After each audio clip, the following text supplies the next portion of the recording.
আর এদিকে আমরা আগেও দেখেছি যে অভিষেক বন্দ্যোপাধ্যায় তার চোখের চিকিৎসা করাতে যাওয়ার জন্য বিদেশ যেতে চান, বারবার বিদেশ যেতে মরিয়া তিনি। গত 2.5 মাসে 4 বার আদালতের দ্বারস্থ হয়েছেন ডায়মন্ড হারবারের তৃণমূল সাংসদ। বুধবার অভিষেকের বিদেশ যাওয়ার আর্জি কলকাতা হাইকোর্ট খারিজ করে দেয়। আর তার একদিন পর কি হয়? তার একদিন পরই অভিষেক বন্দ্যোপাধ্যায় সুপ্রিম কোর্টের দ্বারস্থ হয়।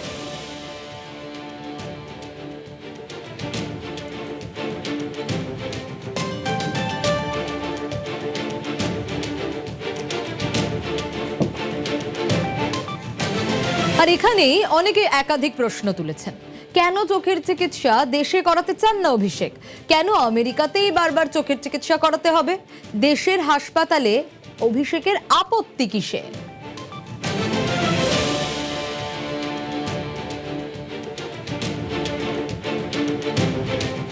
সুপ্রিম কোর্ট তো ভারতবর্ষের সর্বোচ্চ আদালত, তারা গার্জিয়ান অফ দি কনস্টিটিউশন। তো সেই জন্য তারা সাংবিধানিক অধিকারকে বাঁচিয়ে রাখবেন, এটাই স্বাভাবিক। ডিপ্লোম্যাটিক পাসপোর্ট হোল্ডার সিটিজেন যিনি ভারতবর্ষে কোনো জায়গায় গ্রেপ্তারি নেই, জেলে নেই, তিনি কোথায় কোন ডাক্তার দেখাবেন, কোন হসপিটালে তিনি চিকিৎসা করাবেন, সেটা সম্পূর্ণভাবে তার ব্যক্তি স্বাধীনতা। সেই ব্যক্তি স্বাধীনতায় হস্তক্ষেপ করাটা সরকারের পক্ষেও সম্ভব নয় এবং আদালতকেও তার মর্যাদা দেওয়া উচিত। সেই আশা রেখেই সুপ্রিম কোর্টে যাওয়া, সুপ্রিম কোর্ট ডিসাইড করবে। 23 জুন তিনি প্রথমবার হাইকোর্টে আবেদন জানান। 20 জুলাই আদালতের তরফে জানিয়ে দেওয়া হয় হাসপাতালে সুপারিশ নিয়ে আসতে। 24 জুলাই অভিষেক ছোটেন সুপ্রিম কোর্টে। 3রা আগস্ট কি হয়? সুপ্রিম কোর্ট স্পষ্ট জানিয়ে দেয় এ বিষয়ে সিদ্ধান্ত নেবে কলকাতা হাইকোর্টে। আর 5ই আগস্ট অভিষেকের বিদেশ যাত্রার অনুমতি ফিরিয়ে দেয় কলকাতা হাইকোর্ট। মামলাটাও খারিজ করে দেয়।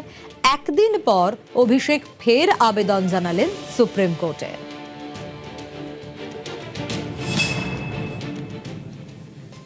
কেন তাকে বিদেশে গিয়ে আর ফিরবেন কি ফিরবেন না, কি প্ল্যান করছেন সে তো উনিই বলতে পারবেন বা ওনার টিমের কেউ বলতে পারবে। তবে যেভাবে এদিকে যাচ্ছেন ওদিকে যাচ্ছেন, পিং পং বলের মতো লাফালাফি করছেন, এরপরে এসকেপ ভেলোসিটি নিয়ে পৃথিবী ছেড়ে না চলে যায়, সেটাই আমাদের চিন্তা।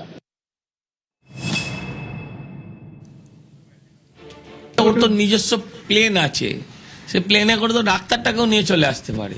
জাহাজে করে যন্ত্রপাতি নিয়ে চলে এলো, প্লেনে করে ডাক্তার নিয়ে চলো, টাকার তো অভাব নেই। কেউ বিদেশেই যাইতে হইমু কেন ভাই? ও বিদেশেই যাবে কেন? আমি বলি যে ডাক্তার এত বছর ধরে ওর একটা চোখ সারাতে পারছে না, ও বারবার সেই ডাক্তারের কাছে যায় কেন? ডাক্তার তো প্রথম দিনেই ওকে দেখে চিনতে পেরেছিল যে তুমি তৃণমূল। আমেরিকার ডাক্তার বলছে কি করে জানলেন আমি তৃণমূল? ও তো খুব খুশি যে তৃণমূল নামে একটা এত রাজনৈতিক দল, যেটা আমেরিকার ডাক্তারও জানে। বলছে কি করে বুঝলেন? বলছে তোর চোখে লজ্জা নেই। সেরকম ওর চোখে লজ্জা নেই বলে নির্লজ্জের মতন বিদেশ যাওয়ার কথা বলে যাচ্ছে, মরিয়া।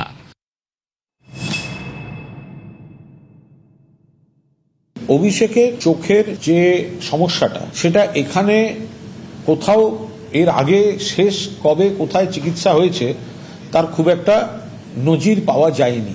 এটা তার অধিকার আছে যে আমি কোথায় চিকিৎসা করাবো। এমন কিছু যদি ঘটতো কোনো সন্দেহে, তাহলে সেই এজেন্সি কিন্তু আদালতে একটা রিপোর্ট করতেন। কোনো রিপোর্ট তো করেননি।